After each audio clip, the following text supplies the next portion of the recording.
Selamat datang, good day, and welcome to the virtual colloquium by Institute of Teacher Education International Languages Campus, or better known as IPG-KBA, with the theme Humanizing Teaching and Learning, the Dynamics of Language Education in the Waves of Global Change.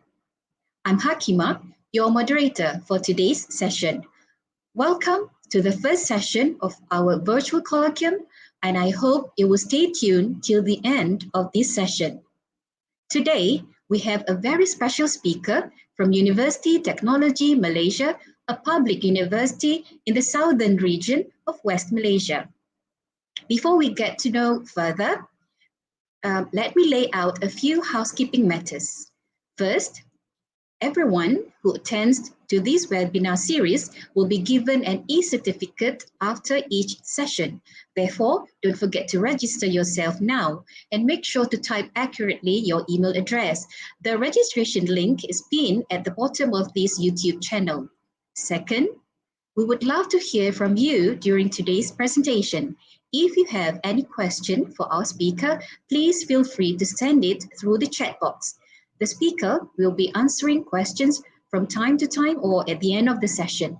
If we don't answer your question during today's webinar, we will be sure to follow up afterwards. Now, let me introduce our speaker for today. Professor Zuraidah Muhammad Don retired from University of Malaya as Professor A. She's currently attached to Language Academy at UTM as Professor of Linguistics and English Language. She has more than 200 publications in language and linguistics. Her most recent authored book was published in 2019, and an edited book on policy implementation was published earlier this year. Here's the interesting part about Professor Zuraidah. In recognition of her work and expertise in English language, the Ministry of Education Malaysia appointed her as an advisor of English language matters, including founding chair of English Language Quality and Standards Council. She was chair of the Committee for the Development of Ecosystem Model for Public Universities, co-chair and now senior advisor and primary consultant to the project on CEFR-aligned language assessment at tertiary level, and chair of the Mohd Syllabus Revision Committee. She was a Commonwealth Scholar and visiting scholar at Lancaster University and University College London, and she's also adjunct professor at UPSI and University Malaysia Kelantan. With this, ladies and gentlemen, let me welcome Professor Zuraidah Muhammad Don. Thank you, Dr. Hakima. That's very nice of you. And I'm very pleased to be here with you and with all the audience of this presentation. Welcome to the show, Prof. Thank you. Thank you very much. And I hope that there are some questions that I can take. You can stop me, Dr. Hakima, you can stop any time you think that this question is important, and I shall answer the question. Okay, shall we begin now? The floor is yours. Yes, the floor is yours now, Prof. Thank you very much. Okay, again, I'm very happy to be given this chance and opportunity to talk to all of you. The title of my presentation today, to be in line with the theme of today's conference, is Humanizing Language Policy Implementation, Lessons to Learn from the Pandemic. Now, before I begin the presentation, I would like to first of all define what I mean by humanizing and how I use the notion humanizing in this presentation. Yeah. And I'm going to divide this presentation into two, looking at the title of my talk itself. The first part, I'll talk about the policy, bringing in the human agency into my talk.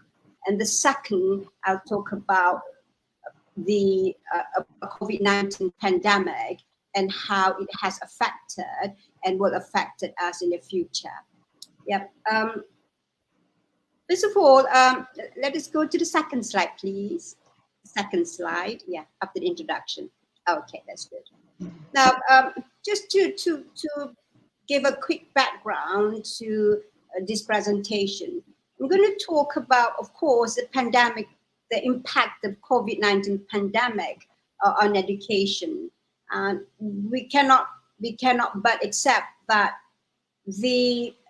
that this pandemic has caused disruptions and massive changes in education, and it impacts nearly every student in Malaysia. Particularly, you're talking about, this is the saddest thing, particularly those who are the unprivileged, those who come from unprivileged background, those who come from the poor family. That's the saddest part of it. Second is that the sudden closures of school closures, and whether we like it or not, we've got to accept that the sudden school closures have affected the life not just of the students, but of course our teachers. And fantastically, our teachers rose to the occasion, and they're able to adapt, and innovate, and they put in a lot of effort to make changes quickly to respond to this sudden closure of schools. And I say to the teachers, thank you, teachers. Your effort is really, and we can't say enough to say thank you to you. And I think the children of Malaysia would feel the same. Now, what we realize from this sad situation is that somehow when there is a crisis, when there's a problem, somehow we get together and try to do our best. And this is what I think we should learn from COVID. The fact that we can work together, we can stand together, and by being together, we are able to overcome some of the difficulties that we're facing now. That's the first one. The second one, the teachers have to put on what we call teaching and learning remotely immediately, because the students cannot come to school, so they have to put on teaching remotely, and that's quite a how would I say, quite a lot of stress, as well as a lot of pressure on the teachers, as well as the students. So it is really a shock to all of us that we have to suddenly have this mode of learning and teaching. However, as I said, the teachers managed to respond proactively and get the support. Of course, we need more support. As I always say, there's always not enough support, but they did manage to get the support in order to change the delivery from classroom to online delivery. Now, I would like to cite the what I got from Zhao and Watterson. This is very important. So the changes that we went through were more about addressing the immediate and the urgent need of continuing schooling and teaching online and finding creative ways to reach students at home. So this is what we learned, that it is more to make sure that students have the learning that are required, to make sure that our students continue schooling despite being at home. But of course, it's actually more of emergency remote learning. So there's no, how should I put, no time for us to rethink how we present education online. And in this circumstance, when you look at remote learning this way, so the change may be considered insubstantial, but however, this change will, I think, change our life forever, and I think it will be for the good. Next slide, please.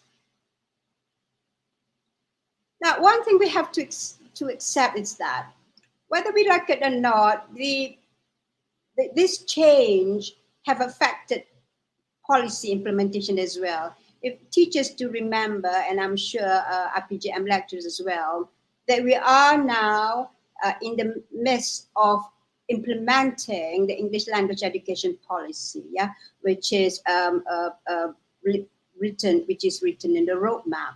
And this is we have finished what we call the second phase of the implementation. First phase, we had it early 2015, 2016, then 2017, 2020, and so on. So we have finished the second phase, and now we're going to the third phase.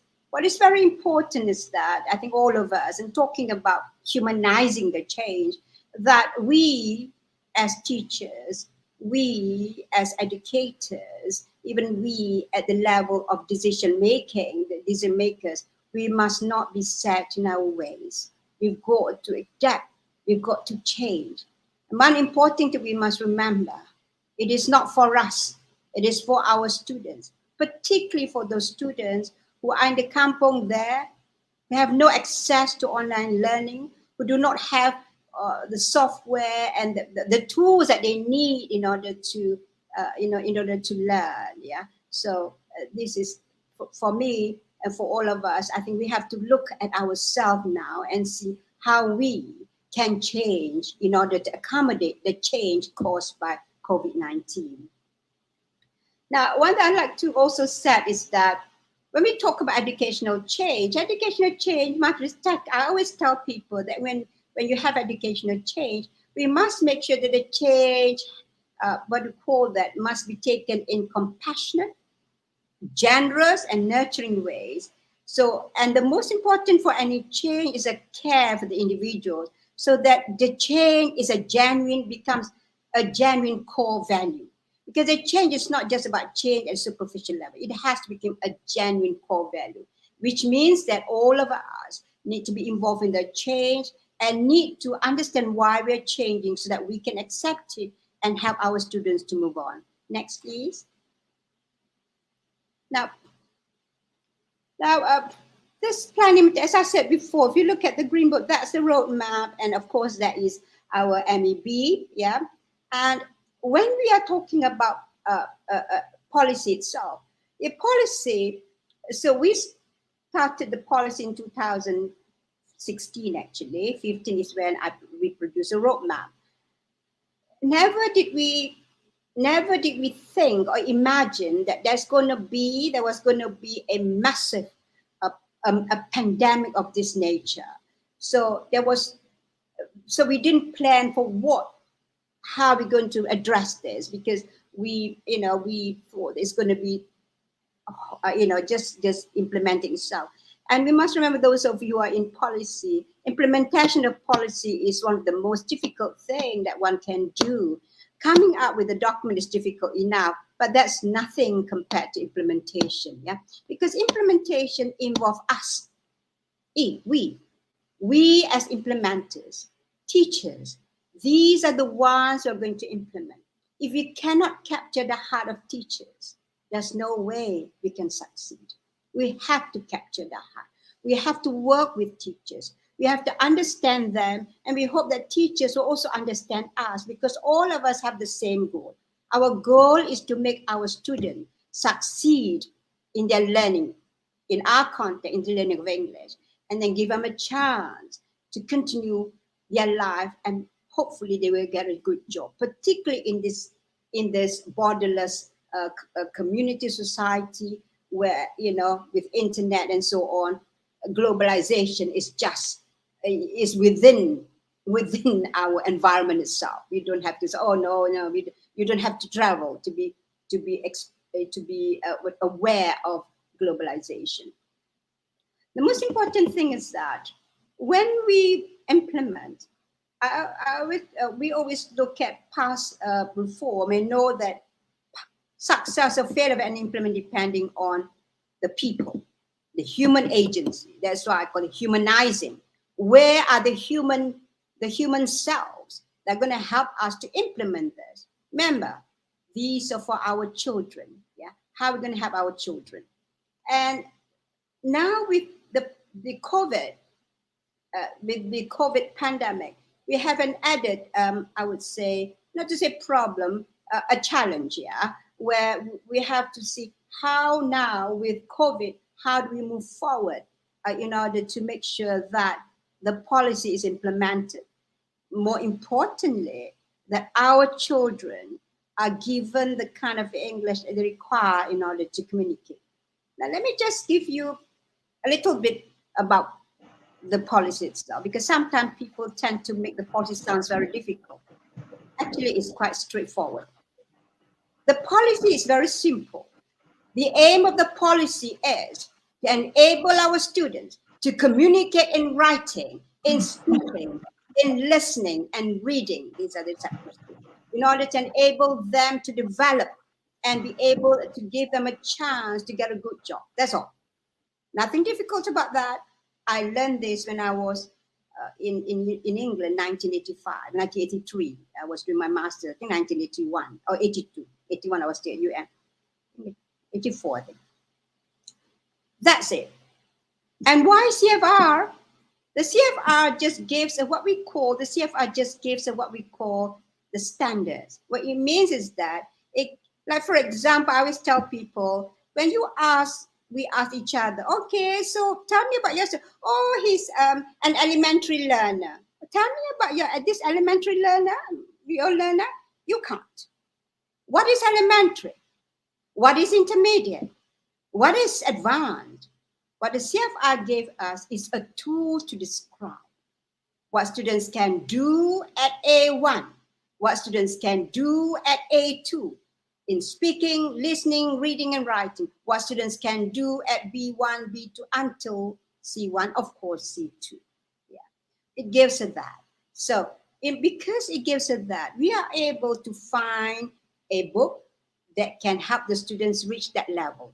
We are able to give a test, yeah, both we can give them a test at that level, yeah, when they leave a certain level of education, yeah. For example, standard 6, they're supposed to live at A2. We know what A2 means, yeah. When a student can write at A2, what can he do?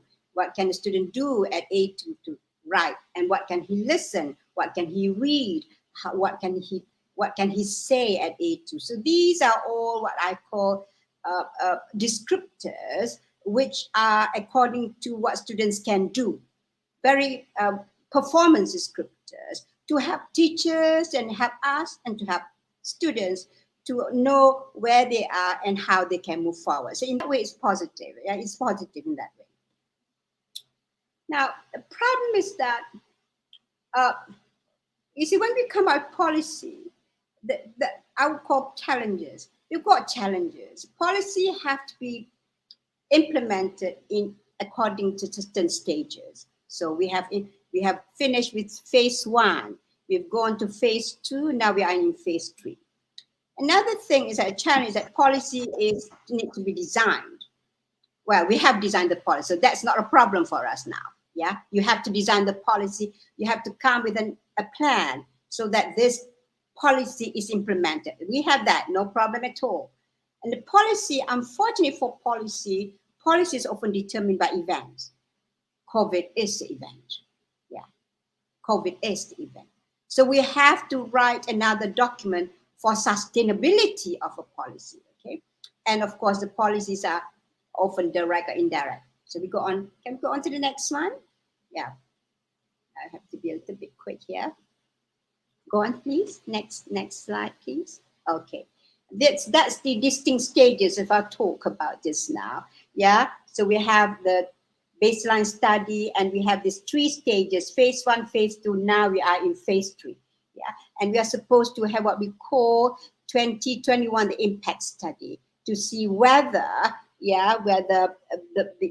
what students have gone through, but to find out what students have gone through, how have they helped our students. Now remember, we've got another thing, we've got the COVID. So COVID could have affected the learning because we are here focusing on communication. Communication is best for students to be in class, to communicate with their friends, with the teachers. We don't have that now. So we have to take that into consideration when we do the impact study.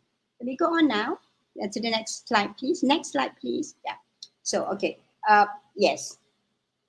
Okay, good. Now, when we talk about policy design, of course, before the slide there, you have decision, you have policy implementation, you have policy outcome. Yeah. Now we're going to this slide here. This is very important. When we have come up with a policy, we've got to bring the policy from the macro level when we first design the policy and bring it to the level of practice. That's where the teachers are. And many studies have shown that It is this stage of translating the policy from the macro to the micro. That's where the problem is. Yeah. But I always say to myself, no matter what we do in life, there's always a problem. It doesn't matter how you see the problem. Now, if our aim is to help our students, the problem is irrelevant because we will try to overcome the problem because the students are important for us. So if you look at the policy itself, there's this micro level, yeah, and infra micro. These are where the teachers are, where the schools are, yeah. And this is when the policy have to be translated into practice for the teachers. Now, let me just show you what the Ministry of Education has done. Really, the ministry in that way has been really fantastic. They have come out with, can we go on to the next page, please? Okay, before I talk about what the ministry has done. Now, there is always, when you implement a policy, there's what we call a gap between theory and practice. What we think as theory is something, when we put into practice, it becomes something else. Yeah. So for example, in order for teachers to implement this policy, they must understand what this policy is about. Sometimes we can't help it. Different people define in different ways and got all of us confused. As I said, this policy is very simple. The aim is to develop the ability of our students to communicate in writing, speaking, listening, and reading. That's the aim, so that our students are able to communicate. And of course, to communicate, they have to know the language, which means that we've got to provide the students with the English that they need in order to communicate at different levels. Yeah. So, for example, we've moved students from pre-A1, primary school, nyanyi-nyanyi, menari-nari, let them, they love, let them talk, let them sing and enjoy the language. When they come to standard 1, we start, giving them the book and they start learning in a particular way. Then we hope that when they go to standard 6, when they leave standard 6, they get A2. So these are our targets. And our targets depend on the CFR. With these targets, teachers can then use this in order to do what we call improve the teaching, improve the learning. So this is why we have formative assessment in the classroom for teachers to look at it, to assess their students, not in order to give them pass or fail, but to say, now where is this little beauty of mine? Oh, she's still there, down there. Okay, I'll bring her up. So you need to help her to move up, yeah? And the others who are already good, you need to bring them so that they together work as a group. Unfortunately, because of COVID, we cannot have that kind of situation, yeah? We can't. But whatever it is, the students are coming back, okay? Students are coming back to school. We hope that, we can do something in order to help the students again communicate and talk, use English as they would use any other language in their life. Yeah, we human beings, one thing about us human beings, communication is part of our life. It's just a matter of using another language. So help our students to have another language for them to use in order to communicate. That's all. Yeah. Next one. When we talk about implementing this in the classroom, yeah, whose responsibility is it? Yeah, we cannot just say these are teachers. Teachers need help. We need to give them the help that they need in terms of materials. So there must be joint efforts. We must work together. What I find most distressing is that sometimes we forget that this is not about us here. The policy is not about us. The materials we develop are not for us. They are for our children, which means that share the materials. Let all of us have a look. Let all of us see what this material are, and we can help in order to improve. I always tell that sometimes, we tend to be in our little isolated space. Not that we don't want to work with each other, it's just that we are so used to that little isolated space. We tend to feel a bit more comfortable when someone checks on what we are doing. But in policy, it is not about checking. In policies that we help each other so that at the end of it, our students get the best. We should help our students. We help each other so that our students get the best. And our teachers get the best material that you can imagine. And our teachers have the heart. It is the heart that counts. Have the heart to help the children. Yeah, to help these children, especially these children that are going through COVID. I'll talk about that. You know, it's so sad. It's so sad. Now, what does it mean? Which means that sometimes we forget to engage with the teachers. Teachers are there everywhere. There must be engagement. Now we have this internet, wonderful. Some people say, oh my God, with this, you know, it's make life difficult. But in other ways, we can communicate with whoever we want.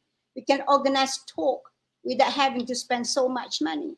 We can have engagement with our teachers and talk about our problem so that we share the problem. Perhaps our friends have solved the problem. We can then use her ways to solve our problem. So this is about COVID tells us that there's no way we can live in our own little world.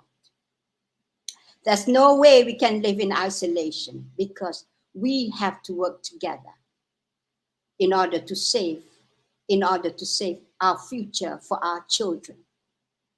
That's the only way to move forward, so that each one of us help each other. So we have to engage teachers. We have to engage with teachers. We have to engage with stakeholders. We have to engage with parents, that parents understand what we're doing. Teachers understand why we need this, yeah, and how we're going to go about doing this, okay? And I always tell people one thing about policy when I look at the policy, the failure of policy is you do not understand what it is that is to be done in school. Teachers may not understand, not because of what, but because perhaps of communication. Okay, so we have to work towards making our teachers understand. They work very hard, but teachers also must help us to help our children. May go to the next slide, please. Next slide, please. Before that, please. Before that. Okay. Just before that. Never mind. It's okay. I can just talk about it. Before COVID. Yeah. Now, yes, this one. Yes, that one. When we make the change for CFR aligned English language curriculum, we know that in order to change, you must first of all make structural change. What does structural change mean? Which means that the curriculum, we must give the teachers a curriculum. We have what we call curriculum framework that look at the development of students from preschool up to Form 5. Teachers have available. And I hope the teachers are given the link to go and look at. Before that, we don't have. So we have the whole stages of learning from preschool up to Form 5. And now the post-secondary are doing their curriculum, so they will continue. And universities are preparing their curriculum. They are going to accept students in 2023 doing BA, and 2022, if I'm not mistaken, for diploma and Asasi Science. So they are doing their work now in order to prepare for the students coming in. But we must remember that change is stress for everybody. But more importantly is that we know we're going to change. I think more importantly is that it becomes less stress if we work together as a group. If we look at this work as what we call in Muslim, we call amal jariyah, yeah? Helping. As a help to people. Yeah, that's a way to help children. Help our colleagues who may not be able to use the technology to teach. Help our friends, help each other. Okay, and of course, in order to succeed, not just a change that we have the curriculum, the materials, not just that, we also need to build capacity. So I'm going to look at the next slide now. Can we go to the next slide, please? About building capacity. Now, as soon as, that's it. As soon as the government, we see one thing about this English language policy that it's planned way before the implementation itself. In fact, 2013, we've already planned, the policy, and we finish it in 2015 for submission. But what is important is that the moment the policy is submitted for approval, in 2016, the ministry, worked with Cambridge to come up with what we call the capacity building program. I noticed that when I read read past research. That is a problem. It is building the capacity. It is making sure that our teachers are prepared. Of course, it's not possible to prepare everybody at the same time. This is a massive change, and I hope our teachers understand that. There's no way we can do overnight, and with COVID, it makes it life more difficult. But I hope there is a little bit of what do you call that? Care. The teachers do care about accepting that somehow, that life is just not as easy as it seems, and we may need to adapt. And with COVID, looking in the eyes of our children, we cannot but help them. Yeah, it is such a sad situation.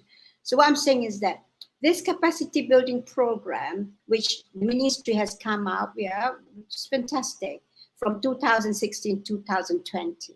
And that capacity program, they produce curriculum framework. They also help to come to a scheme of work at the very beginning, syllabus and a scheme of work. In fact, every scheme of work even has the page number of the book that they are using, which means that you have a scheme of work and the page number where the lesson is even given. And there are materials that Cambridge has developed. In fact, there are materials that teachers themselves have developed. I hope teachers, everywhere will have access to this. In fact, I've told the ELTC that teachers need access to this material, and the ELTC, I think, is aware of this, and ELTC is fantastic. We'll make this available as well. So teachers, please, bear with us. We are trying our best to help you, and I hope that all of us help each other. More importantly, especially now, to have our children come back to normal life again, if ever we can. Now, and the teacher has been trained, of course. The training, we can't afford to teach every teacher. So we have what we call adopted, what we call training where what do you call that? We pass the training from the trainers, master trainers, to our teachers. And so we train the master trainers, the master trainer replicate the training and then pass it on to teachers. And of course, this is not a perfect, nobody says it's a perfect way of training, but that is a beginning. And we should go on training our teachers. And I hope that, IPGM, particularly IPGM, producing students who are going to teach primary and preschool, and universities producing students who are going to teach secondary, with new batch of students coming on to teach English, and our senior teachers to help us, to help our young ones to also get into the system fast. Yeah. So, okay, go on to the next one. Because we don't have much, I'm going to talk about COVID itself. Yeah. Okay. Now, what we didn't expect is, of course, the COVID-19 pandemic, and the change has affected our life, more than anything else we can imagine. And, we hear of death, we hear of people getting COVID. So what COVID does to us is look at ourselves and say, oh my God, we are only a human being. We are only a human being. Life can just end. Yeah. So what I'm saying is that I hope COVID tells us that we need to bring back humanity into our life. We need to bring back the human self, the care and the love for others, and the feeling of empathy for those who are less privileged than us. Yeah. When you look into the eyes of our children, you can see the pain. There are a lot of pain. You see, children losing their parents overnight, both parents. So there is so much sadness in our life. But never, don't think about that. So we need to rethink what is necessary, what is desirable, what even is possible for our children. We need to work together so that we can help each other to say, help the children. There's no more, this is mine, you cannot come into my territory, that is yours. No, we shouldn't do that. That's the end of it. We must help each other to survive. We must help each other, to help our children to survive. That is the core now. Nothing about myself. Our self is no more the center of the universe. Our self is part of the universe to help each other to survive. If COVID doesn't teach us, what else can teach us in order to become a human being? Human being with integrity, human being who care, human being who are willing to give their all to help children. These are the kind of human being that we need.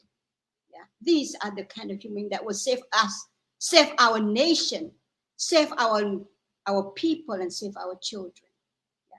Let me go on to the next slide, please. Go on to the next slide, please. I want to show the empty seats, please, before that. Before that, the slide before that, yes. Look at this. Just look at that. Where are our students? Where are they? Where are they?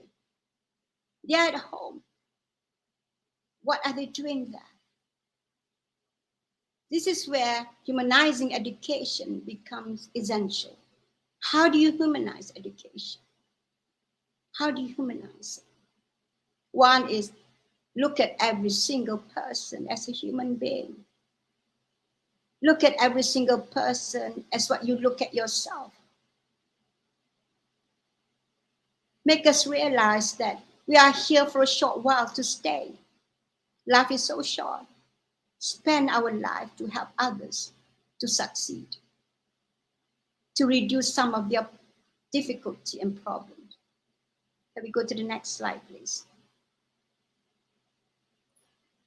Now, when we talk about school closures, they're not just about remote learning.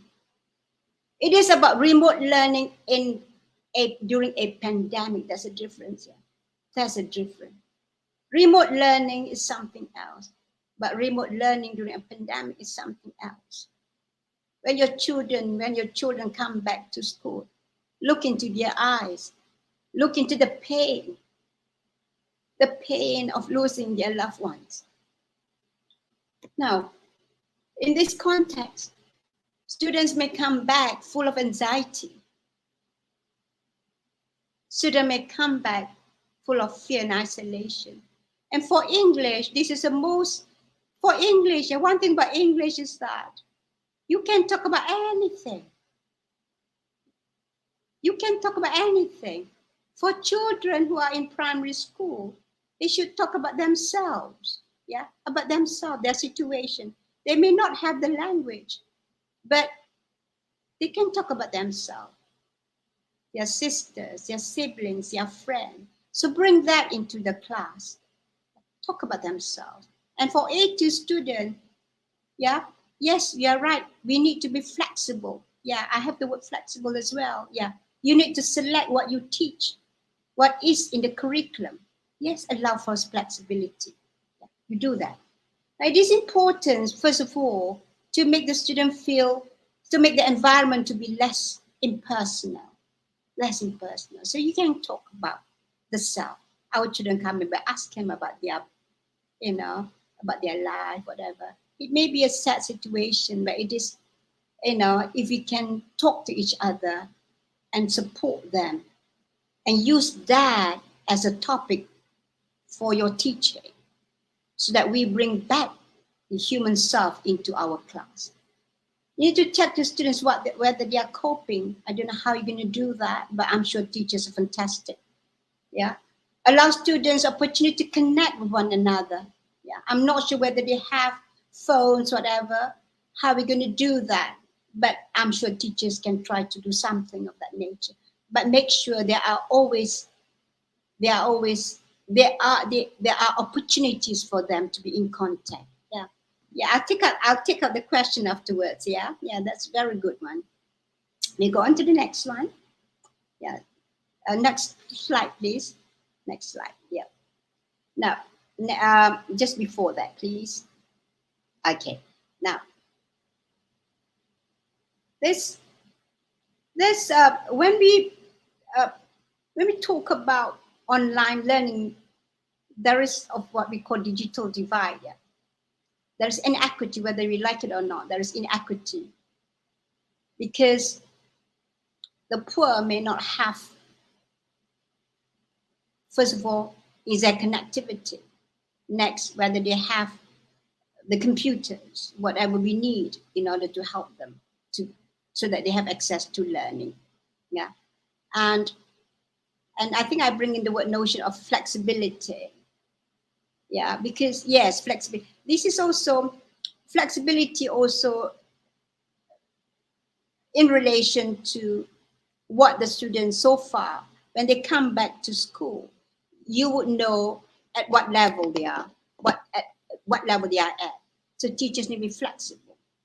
You cannot use the curriculum as something which is set in stone, because we are talking about learning and we're talking a break in learning. So there must be flexibility. Very good, Zuraidah, I love it.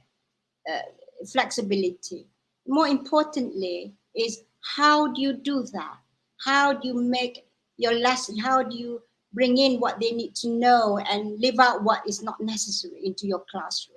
And I'm sure, I think very importantly, for us here, you all, especially IPGM and universities, what you need to teach your own students going to go out to school, how they should be flexible in their teaching and learning, to enable to take account into the fact that these students are being affected by COVID, by the pandemic. It is not their fault. How do you do that? So in a way, this new way of learning, we have to be flexible. Yeah, flexible. That's one thing. And we have to make sure that it goes up to the top. That flexibility is very important. Another one is that I think that Ko Chung Wei, yeah, MOE, yes, most do not speak English outside of class. Yes, of course. When I was a student, I didn't speak English as well outside the class. I came from a non-speaking English home. I didn't speak a word of English when outside the classroom. That's true. Yeah, that's true. I came from that background. So how do you facilitate? Let them talk. Just encourage them to say something. Even if they they use a few English words, so what? When I learned myself in my house, on my own, reading a book that someone gave me, I was actually creating my story because I could not read yet. Creating my own story. Yeah. So let it be. For more importantly, let us become human beings. Let them talk. Get over the fear of talking. Because sometimes people fear to talk because English is bad. Or someone says, your English is like kampung. Ni apa ni Kelantan punya English? I'm Kelantanese. So what? But more importantly, give them the chance to talk. I'm Kelantanese. Yes. Yeah, you are too? Yeah. And we speak English in a particular way, especially with students, but not now. Now I have, yeah, different. Now we somehow. So give our students a chance to speak as well. Give them a chance. Let them say. Let them talk to each other. Yeah, it's very important. And because of this digital divide, many of our students are being left behind, particularly those who come from the less privileged home. Yeah, because we don't have. So this is caused by, again, structural as well as socio-economic barriers. Yeah. We have to give our teachers a platform so that they can enhance learning. So our teachers have a chance to be creative, to come up with some kind of learning where it is more inclusive, where teachers can address equity. Yeah, so the education becomes more equitable. And I know teachers, when you give them a chance, they will rise to the occasion. But remember, it is best if we work together as a group. Universities can work together with teachers, with everybody coming together. Our aim is to make sure that we deliver the teaching to our students, taking into account the different background they come from, the kind of experience they had or they have had in the past, so that these are addressed, so that we bring them in with us. Now, one thing about human being, someone said to me that most people cannot remember what was taught, nor can they remember how it was taught. But they remember one thing. They remember care. That this particular person cared about me. They remember that because that is human emotion. They remember that human emotion. So if your students come to class, say, hey, how are you? Are you okay? Yeah, talk to them. And they say, yeah, teacher. Okay, bring them as a group of little children working together to improve themselves. Poor and rich come together to help each other. Teachers helping them to be good, to help themselves. All right? So that is about humanizing us as a human being. Next. So very importantly, I think we need money. That's part of the nation, yeah, to help us improve our infrastructure. I think the government is doing it, I hope, and the system, so that if there is a lockdown again, the people in the kampong are not again do not have access to learning, to education. Okay. Next. Now, what is frightening is that the digital divide will leave gap in students' learning. Yeah, that's number one. What we need, as I said there, is to make available more national online resources for teachers and learners. Where academics can work together with teachers. There are many people who are very good at online learning. Use these resources. There are many university lecturers who specialize in online learning. Get them together. Have a platform where university people come together to help teachers develop online learning. We have so many experts. Not me, yeah, I'm not into online learning. But there are my colleagues who actually are fantastic people in this area. Get them together. They are from UTM, USM, UC, everywhere. Yeah, get this on people specializing online teaching and learning. Work together to help teachers to develop material. Yeah, so that's very important, and so that there is a supportive digital environment. So when teachers want some material, say for example you don't have time, you may be able to access a material and then adapt it to your students. So we do need that. We need a data bank, yeah, of materials, easily accessible materials, online material that teachers can adapt according to their students. Yeah, good. And we need to explore a partnership with private sector and the community. It's very important. I noticed that during this COVID, many people, very good, yeah, lots of sedekah around, people give money, helping each other, neighbor help each other, neighbor help neighbor, community help each other. So this is a good sign that, we are helping each other in terms, not just in terms of money, in terms of emotional support and all that. We go on to the next page, please. Now, remember just now, I think Zuraidah, you talk about flexibility. Yeah? So I bring in the word you reprioritize curriculum goals. You need to look at that. Yeah. Given the reality, yeah, that the learning has been disrupted. So this is in terms of flexibility. What do you need to do you need to prioritize? What should come first? Yeah, and the students look at the students, and this is when differentiated learning is very important. How do you, yeah, for teachers, it's a bit of I know it's difficult for teachers, yeah, to you need to have differentiated teaching and learning. Like, how do you do that? So I think we need to, as a group, especially at universities, there are people who develop material. How do you develop materials for differentiated learning and teaching, particularly now we are talking about English language here. Yeah. Now, what we need to do as well, as students come back, we need to ascertain what they have learned while they are learning remotely, yeah, during social distancing, and what they have not learned, so that from there, this is when flexibility has to come in.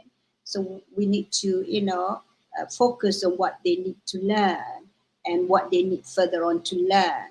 And do we need to give them extra what do you call it, further engagement. I would call engagement rather than teaching, engagement in order to improve their language. Yeah. So that's we need to think about that as well.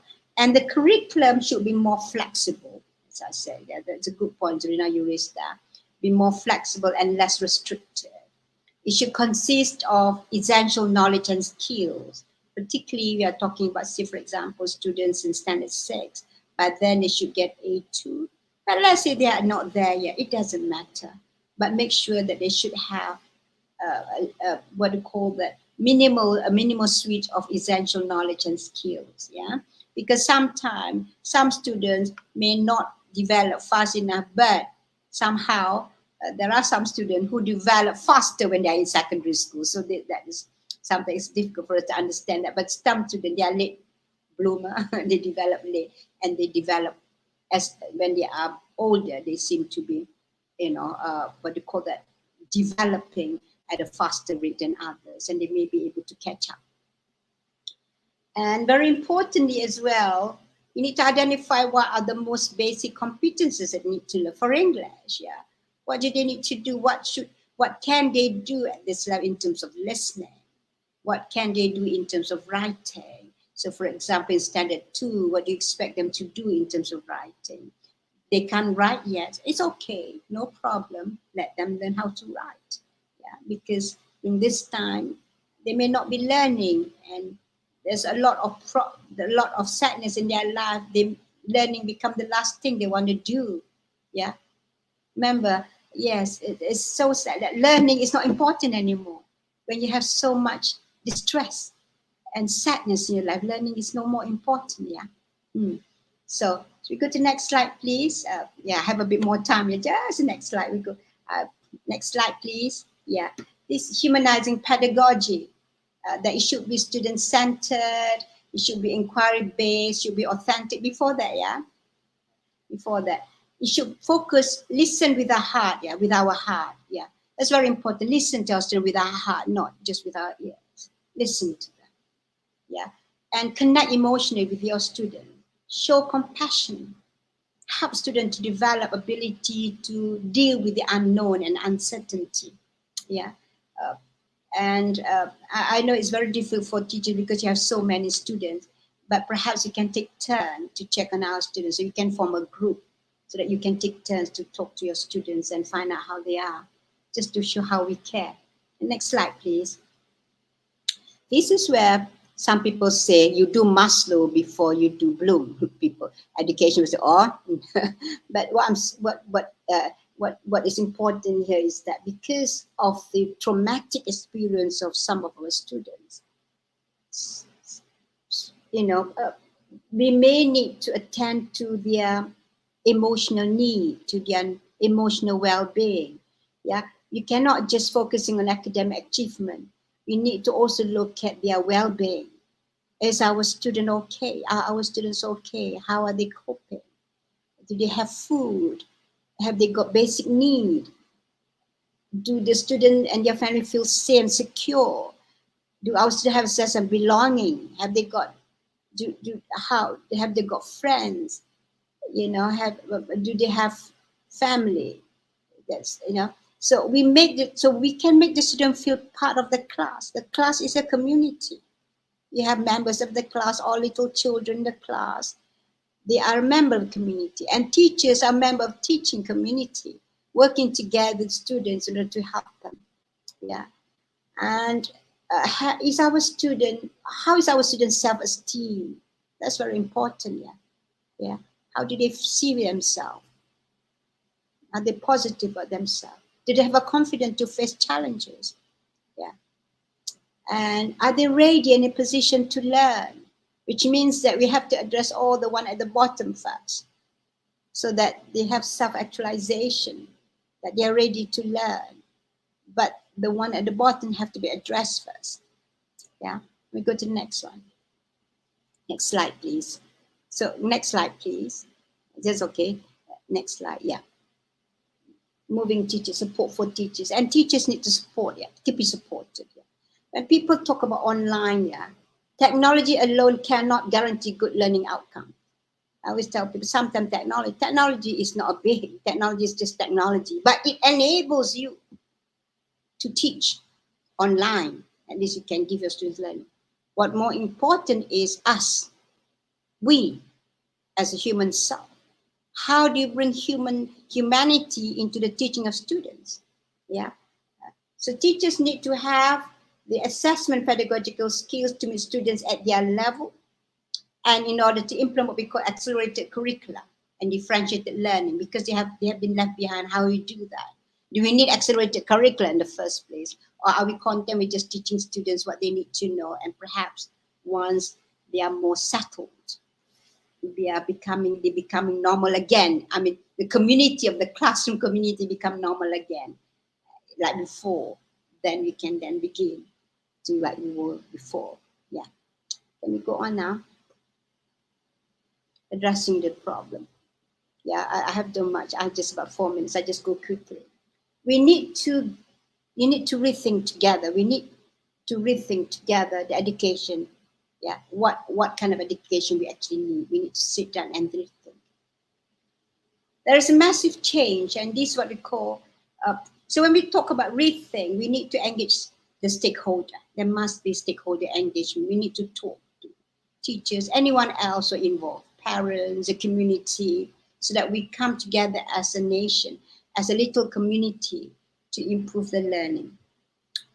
There is a massive change. What I feel for our teachers is that there is a massive change. Our teachers were able to do it, but I'm sure during that change, there were feelings of uncertainty, there were feelings of I'm not good enough.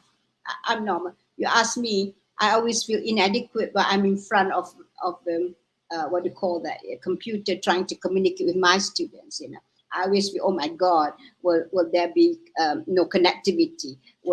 Do my students hear me? You know, that kind of stress and uncertainty.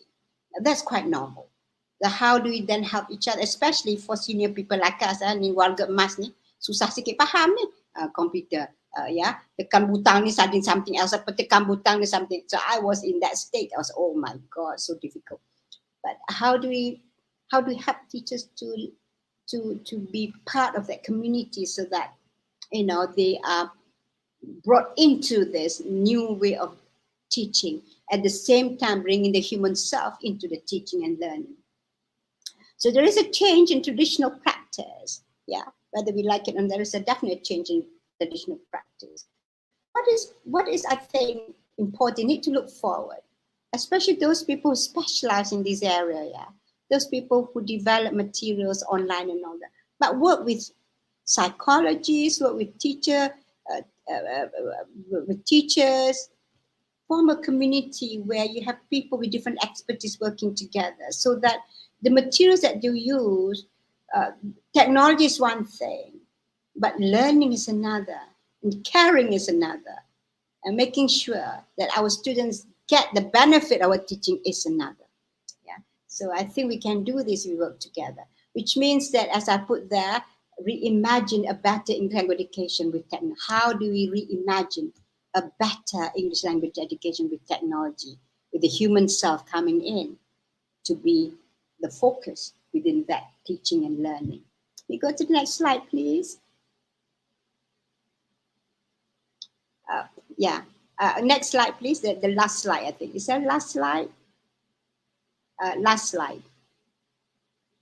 Oh no, okay, never mind. I have a last slide here. I don't know what happened to us, but let me just give you, because it's already almost 3. I will read the last slide for you.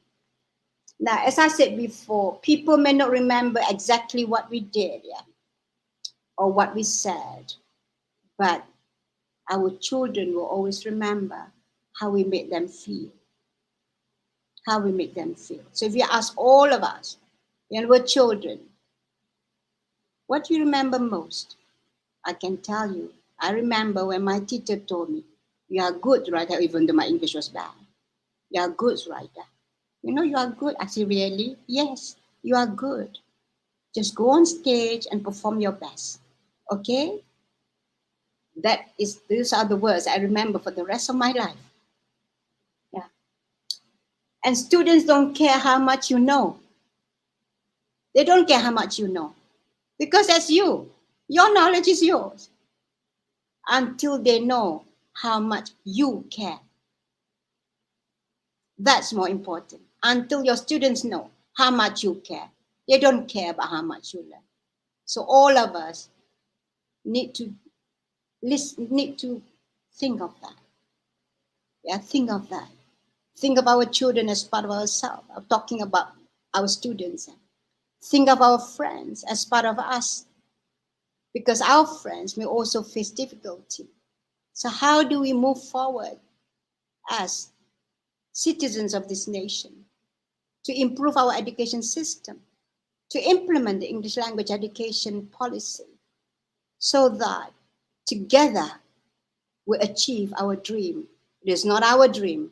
It is a dream for the future generations. We are just part of the agency to make this dream possible. Thank you.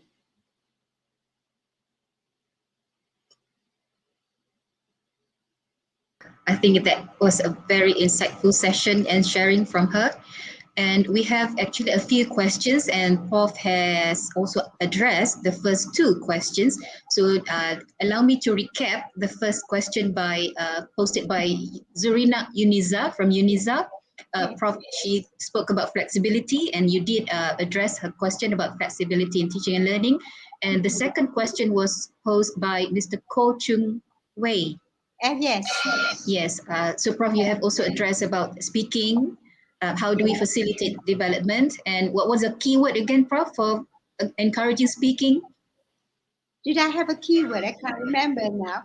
You said just speak. You said just speak. Yeah, you're right. Yes. Just let them talk. Speak, just speak. Yeah, because that's what we do. We as human beings, we just speak. So don't worry about making mistakes for now. Yeah, that will be the refinement. Let them talk and become comfortable in their own ability. Okay. So there you have it, Mr. Cole. Keep talking. Get the children to talk. Yeah. That's it. Thank you, Mr. Cole. We'll still welcome you to post us question, of course. And I would like to extend one more question. This is actually not a question, but a statement by one Nadia. She highlighted two keywords, teacher cognition and opportunities.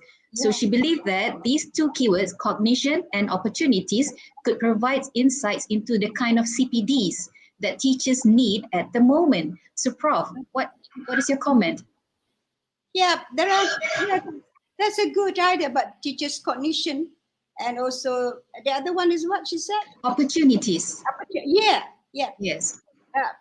You see, the thing is that if you see the teacher from a holistic perspective, a human self with cognition, with a heart, and with the skill as a teacher, then we develop the whole self. Because sometimes we can focus more on the academic achievement of a person. That is good, but that's a cognitive part of yourself, the thinking.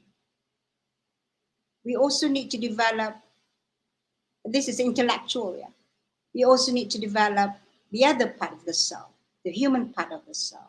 And I agree with you totally. We need to give our teachers the opportunity to develop. Give them that opportunity. How do we give them? What is a conducive environment for them to develop? That's one thing. But I noticed in the past, teachers have a chance to do their PhD, do their masters. That's fantastic. Now, how do we develop further besides and getting qualifications? How do you do that? Training, and not just that, reading, and perhaps working together as a group. So thank you for that. Yes, but again, as I said, we should see teacher as a person with all these attributes. And how do you develop a teacher so that all these come together and she becomes a teacher? Not just with knowledge, not just with the skill, not just ability, but also the heart that cares. Okay. Prof, the keyword that you mentioned just now, heart. So as if you're telling us or you are encouraging us to teach from the heart. Yeah, yeah. Is that what you're It's, saying? yeah, Okay. Shall yeah. we take, Students are good. That's good. Thank you, Hakimah. Yeah. yeah, teach from the heart. We have another question by Elmi Azri Matjamial.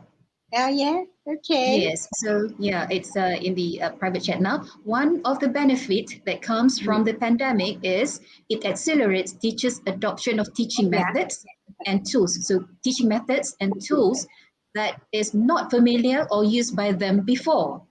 How Yes. can this be sustained That's a very, post-pandemic? Yeah, that's a very good question. Yeah. Yes.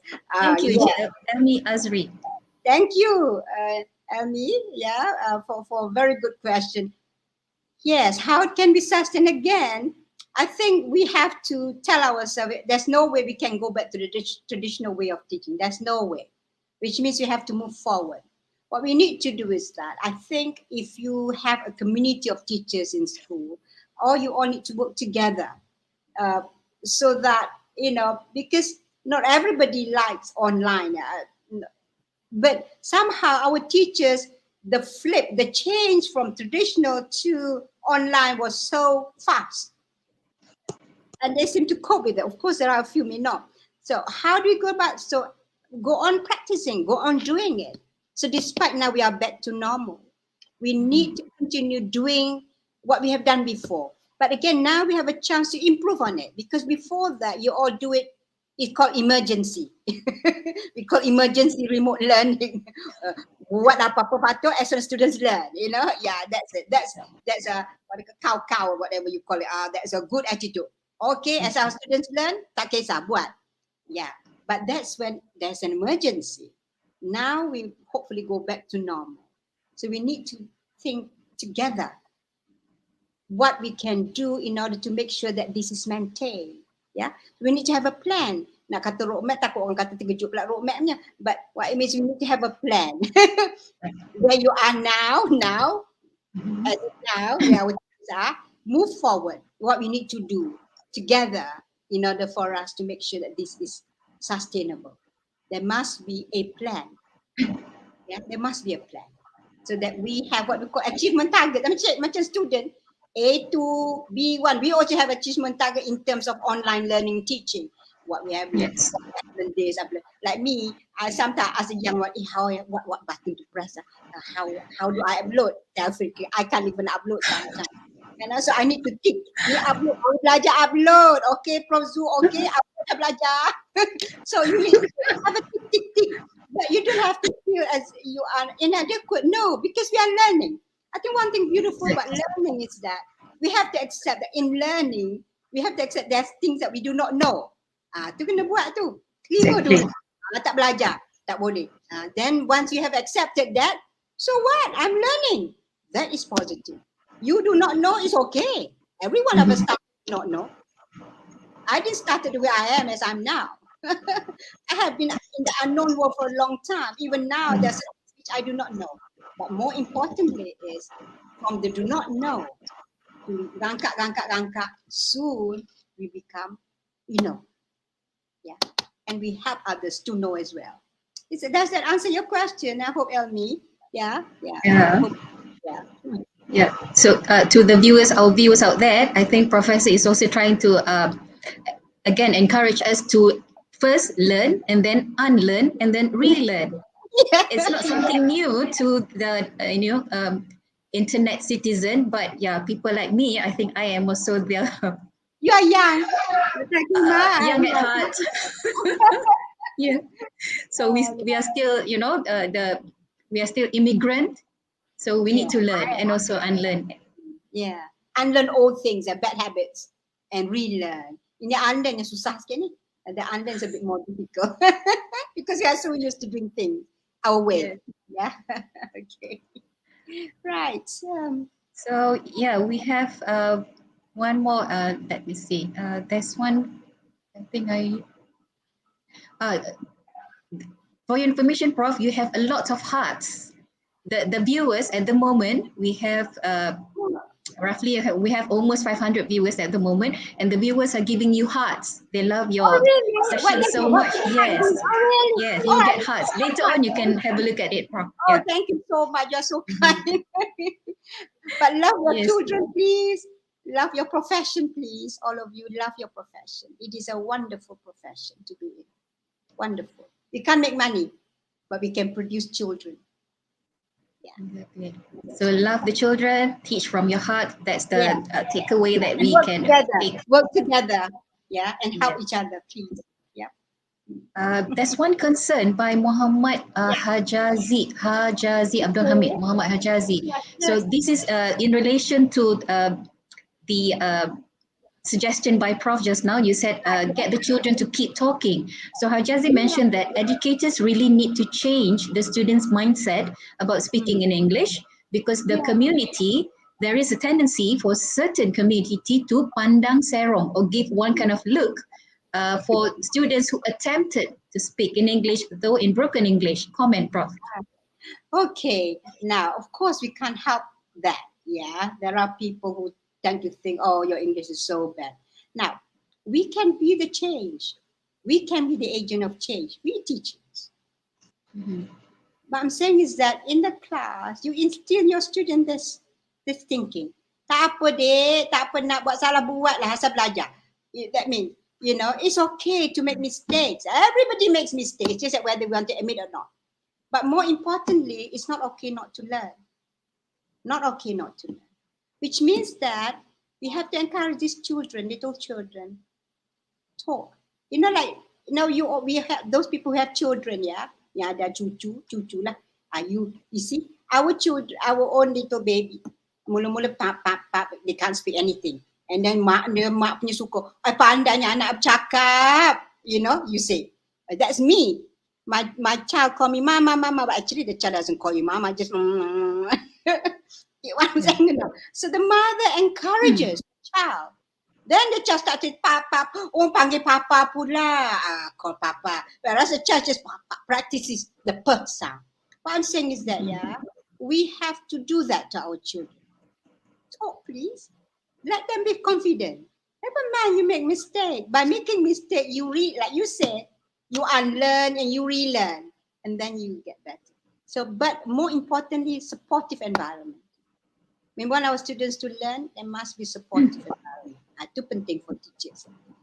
Okay. So if I can list down some of the keywords that Prof you have mentioned throughout this session. I think in Southeast Asia, we have actually some viewers from the Philippines, from the Sabah, Sarawak, even the northern region. Yeah, we have our viewers from Perlis, Langkawi, from Penang. They give you send you the regards, and then Selangor, Sarawak, yes, Kelantan, Johor. Hi, teachers. Are there teachers? I miss it. I believe they are teachers. I believe they are teachers. Yes, and some from UKM. There's PPD and a few agencies. So some of the keywords that I can wrap up from your session, we are talking about ongoing school closure, and teachers need to deal with flexibility, the loss in person learning time, connectivity, change of practice, engagement, and also striking the balance in training teachers for schools. Yeah. So in relation to your sharing, Prof, this is my personal question actually. Okay. You talk about humanizing policy implementation. So besides these keywords that I mentioned, what could be the other possible challenges faced when implementing the policy? That's a good question. Most important, I think the challenge that I face is that, you see, because people like us, we are so used to working in silo, on our own, and within our own unit, we are comfortable with that.